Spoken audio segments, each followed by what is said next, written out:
BJP का नाटक बदला। साधो, भारतीय जनता पार्टी का सधा हुआ नाटक बहुत मनोरंजक है। इसे देखकर दिल खुश हो जाता है। अगर ये नाटक टिकट से खेलें तो बहुत पैसे मिलें तथा चुनाव के लिए पैसा इकट्ठा हो। अभी एक ही हफ्ते में 3 नाटक हो गए। डायरेक्टर के आदेश से राम जेठमलानी ने अकाली नेता लोंगेवाल की रिहाई की याचिका सर्वोच्च न्यायालय में पेश की। फिर निर्देशक के ही आदेश से एक पार्टी नेता मदन लाल खुराना ने इस पर ऐतराज़ किया। तब निर्देशन पर राम जेठमलानी ने ये बयान दिया कि मैं ठीक कर रहा हूँ। मैं हमेशा हिंदू सिख भाईचारे का समर्थक रहा हूँ। मैं तो लोंगेवाल की तरफ से लड़ूंगा। अगर पार्टी के लोगों को ऐतराज़ है तो मैं उपाध्यक्ष पद से इस्तीफा देता हूँ। साधो, ये हम लोगों के लिए बड़ा सस्पेंस का समय रहा। ऊपर की सांस ऊपर और नीचे की सांस नीचे। क्या ट्रेजेडी हो जाएगी? पार्टी में फूट पड़ जाएगी? दर्शक सांस रोके अगले सीन का इंतजार करता रहा। तब भारतीय जनता पार्टी की कार्यकारिणी की बैठक हुई। सीन बदला। बैठक में तय हुआ कि पार्टी तो हिंदू सिख भाईचारे की हमेशा समर्थक रही है। हम अपने अकाली भाइयों की पूरी मदद करेंगे। राम जेठमलानी ठीक कर रहे हैं। वे कृपा कर इस्तीफा वापस ले लें। और राम जेठमलानी ने कृपा करके इस्तीफा वापस ले लिया। ट्रेजेडी बदल गई कॉमेडी में। मैंने समाचार पढ़ा तो बड़ी देर तक तालियां बजाई। साधो, हिटलर का प्रचार मंत्री गोवेल्स कहा करता था कि एक झूठ को 100 बार कहो तो लोग उसे सच मान लेते हैं। भारतीय जनता पार्टी वास्तव में राष्ट्रीय स्वयंसेवक संघ है, जो हिटलर की नाजी पार्टी की पद्धति पर ही चल रहा है। इसलिए भारतीय जनता पार्टी के लोग लगातार झूठ बोलते हैं, गलती से भी सच नहीं बोलते, न सच्चा आचरण करते हैं। आज एक बात कहकर कल ठीक उसके उल्टा कहने लगेंगे।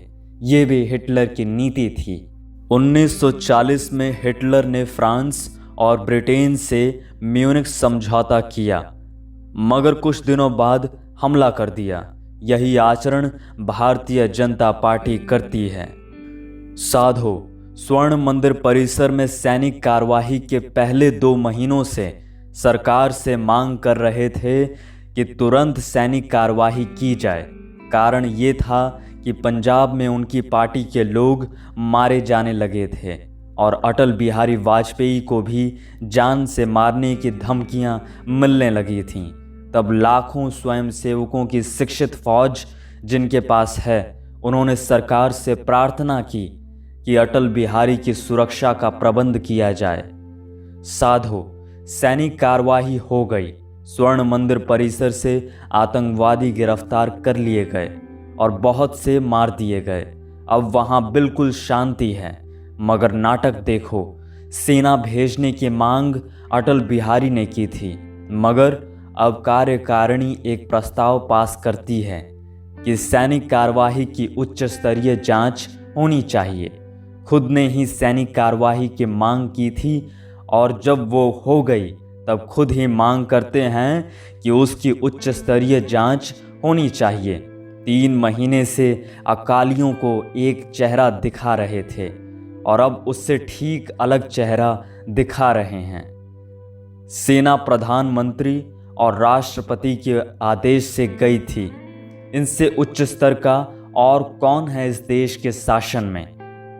तो उच्च स्तरीय जांच किनसे करवाएंगे?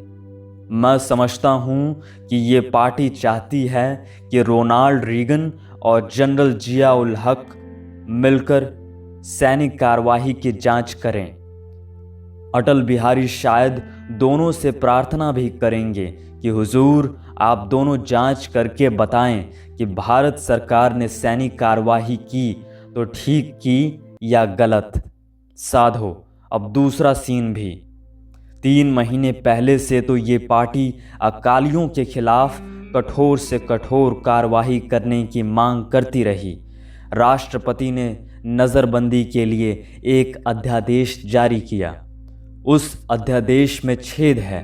जिसमें से अकाली बाहर निकल सकते हैं, सारे आतंकवादी भी बाहर निकल सकते हैं और फिर हत्या शुरू कर सकते हैं। इस छेद को बंद करने के लिए राष्ट्रपति ने अध्यादेश में संशोधन किया। इसका भारतीय जनता पार्टी को स्वागत करना चाहिए था, क्योंकि लगातार कठोर सैनिक कार्यवाही की मांग यही पार्टी कर रही थी। मगर अकालियों को खुश करने के लिए कार्यकारिणी ने इस संशोधन का विरोध किया। साधो, इस कार्यकारिणी में एक और दर्दनाक बात हो गई। कई महीनों से चौधरी चरण सिंह ये कह रहे हैं कि लोकदल और भारतीय जनता पार्टी का विलीनीकरण हो जाएगा। चौधरी को राजनीति बहुत कम समझ में आती है।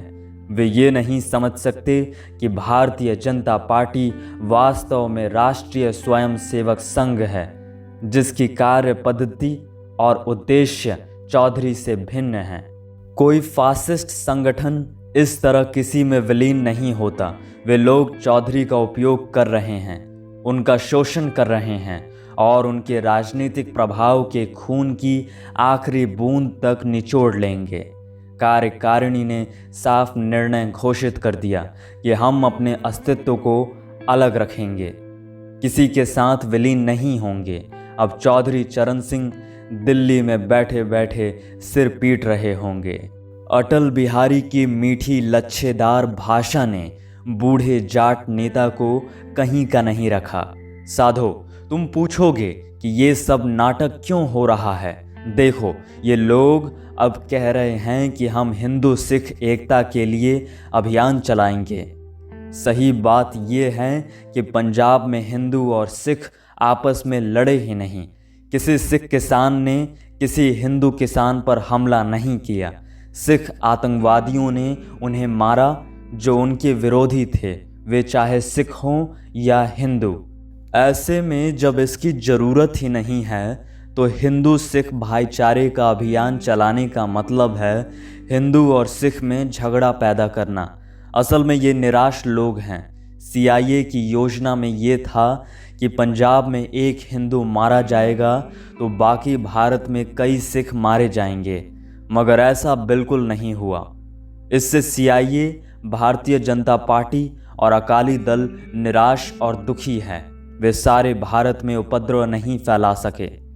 इसलिए हिंदू सिख भाईचारा अभियान के नाम पर ये नई कोशिश है।